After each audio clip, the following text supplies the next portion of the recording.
wabarakatuh. Selamat pagi Bapak Ibu. Iya, alhamdulillah hari ini kita berkesempatan bertemu kembali dalam OJL 4, itu berbagi praktik baik 7 jurus BK. Jadi ini hanya rangkuman singkat tentang 7 jurus BK. Tentunya saya tidak bisa menyampaikan terlalu banyak karena di sana 4 hari, mungkin bisa saya sampaikan dalam satu pertemuan ini. Jadi saya hanya menyampaikan yang menurut saya adalah penting atau baik untuk kita ketahui bersama ya. Kita mulai dengan aktivitas kertas emosi. Kalau Bapak Ibu merasa cerita yang saya ceritakan ini menyenangkan, maka silakan kertasnya dielus. Jika Ibu kesal, maka kertasnya boleh diremat atau marah boleh disobek Bapak Ibu. Ceritanya adalah Pak Dedi hari ini mau ujian UKIN, ya kan? Jadi anggap diri kalian adalah Pak Dedi. Ya. RPP-nya, materinya, PPT-nya, semua sudah disiapkan, bahan ajar yang semua sudah disiapkan. Tiba di hari H ternyata mati lampu, hujan duduk, ya Pak Dedi. Dan tertinggal pula lah bahan materinya ini entah di mana.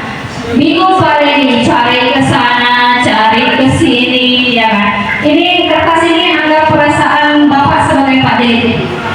Sudahlah terlambat masuk kelas, terlambat gara-gara mencari bahan ajar yang sudah disiapkan tadi.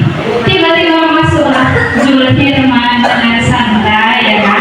Apa aku terlambat kan? Jadi datang ngomongnya, itu Bu, udah 3 hari itu Bu, Zulfirman nggak masuk. Karena diekspresikan di kertas, di kertas. Kalau video sedang berjalan, ulang lagi, tag yang ketiga kali videonya, tag yang ketiga kali, ternyata tertidurlah anak itu di situ.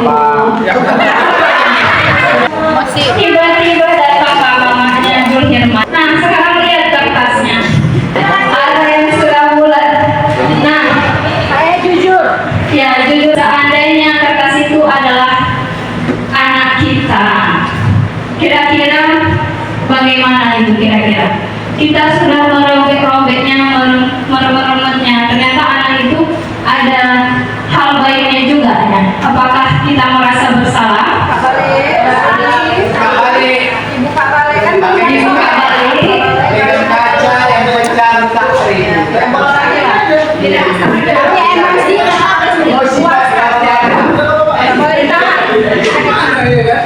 Ya, jadi tadi Pak Irul bilang bagaikan kaca udah pecah nggak bisa lagi. Itu kadang-kadang kita bersikap bertindak, mungkin saya pun begitu. Kita harus mulai berhati-hati ya dengan Bapak Ibu, apalagi ke anak-anak kita. Takutnya kita menyakiti mereka gitu.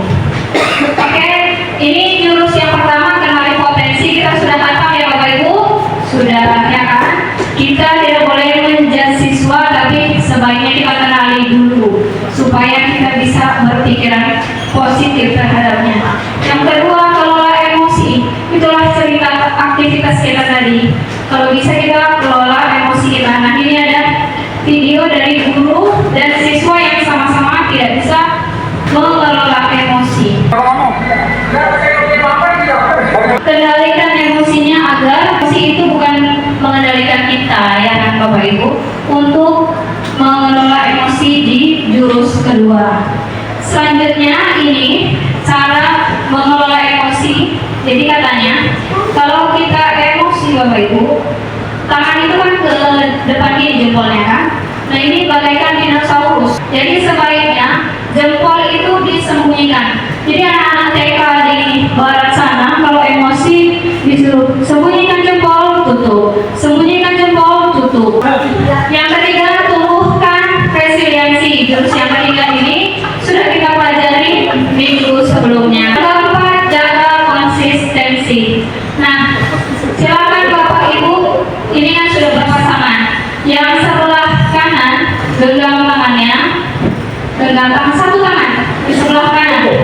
Dan yang sebelah kiri, buka dengan sekuat tenaga tangan kawan yang digenggam. Apakah bisa? Yang menggenggam, anggap di genggaman itu ada emas, permata yang tidak boleh direbut oleh siapapun. Boleh dengan cara apapun, bisa nggak? Dalam hitungan 10, mampu nggak? 1, 2, 3, 4, 5, 6, 7, 8, 9, 10. Mampu? Mampu. Artinya apa? Dijaga konsistensi ini. Artinya, Bapak Ibu, ketika kita dipaksa melakukan sesuatu, apakah kita mau? Tidak. Maka ketika kita ingin membuat siswa kita konsisten terhadap sesuatu, jangan gunakan paksaan, tapi gunakan kesadaran. Kemudian jalin koneksi. Nah, jalin koneksi ini koneksi kita ke siswa.